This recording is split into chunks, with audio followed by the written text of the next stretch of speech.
So we have a very special treat. So Victoria, come on up, do your thing. Go up.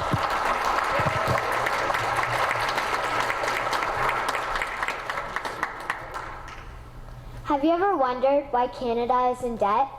Have you ever wondered why the government forces Canadians to pay so many taxes? Have you ever wondered why the bankers from the largest private banks are becoming wealthier and the rest of us are not? Have you ever wondered why the gross national debt is over $800 billion? Or why we are spending $160 million a day on the interest of the national debt? That's $60 billion a year. Have you ever wondered who receives the $60 billion? What I have discovered is the banks and the government have colluded to financially enslave the people of Canada. I will share with you 3 important points of reference, which will hopefully spark enough interest and concern for you to continue the research on your own and to engage your government to stop this criminal act against the people of Canada. First, we will briefly examine the Bank of Canada. Second, we will see how our banking system works today.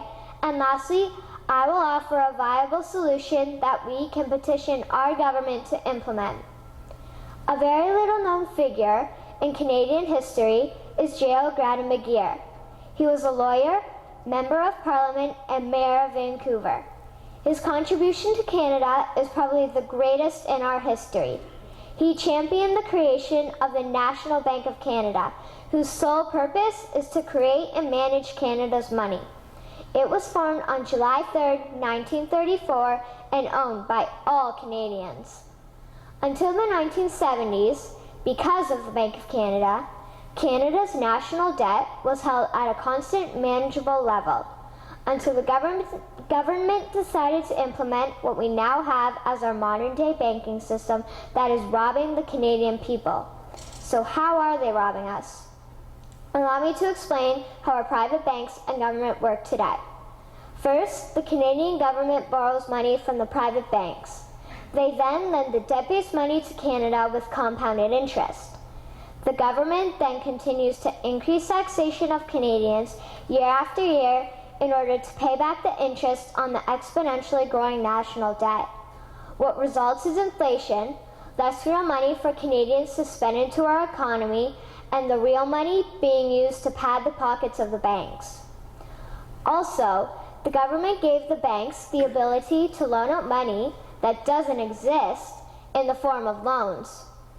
When a bank gives you a mortgage, which literally means a death pledge, or a loan, they don't actually give you money.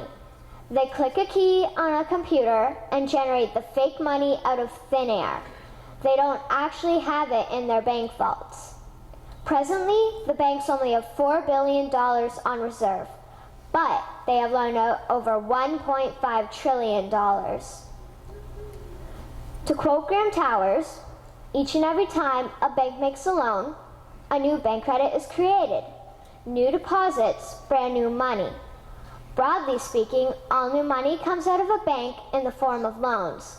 As loans are debt, then under the present system, all money is debt. What I find interesting is even Jesus, in Matthew 21, drove out the money changers in the temple because they were manipulating the currency to steal money from the people. The private banks are just like the money changers in Matthew 21. They are defrauding and robbing the people of Canada, thus their freedom, and they need to be stopped. How should the banking system work?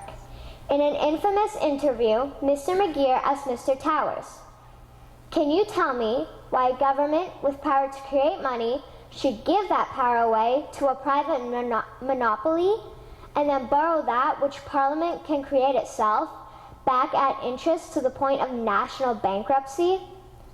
Mr. Towers replied, "If Parliament wants to change the form of operating the banking system, then certainly that is within the powers of Parliament. In other words, if the Canadian government needs money, they can borrow it directly from the Bank of Canada. The people would then pay fair taxes to repay the Bank of Canada.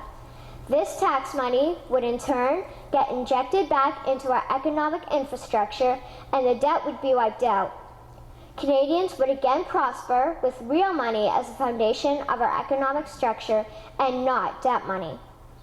Regarding the debt money owed to the private banks, such as the Royal Bank, we would simply have the Bank of Canada print the money owing, hand it over to the private banks, and then clear the debt with the Bank of Canada. And yes, we have the power and lawful right to do so. In conclusion, it has become painfully obvious, even for me, a 12-year-old Canadian, that we are being defrauded and robbed by the banking system and a complicit government. What will we do to stop this crime? What will we do to ensure that the next generation will live free and clear of the debt-based economy that enslaves them to the banks? Margaret Mead said the following, and I hope that all of you remember this. Never doubt that a small group of people can change the world. Indeed, it is the only thing that ever has. Thank you.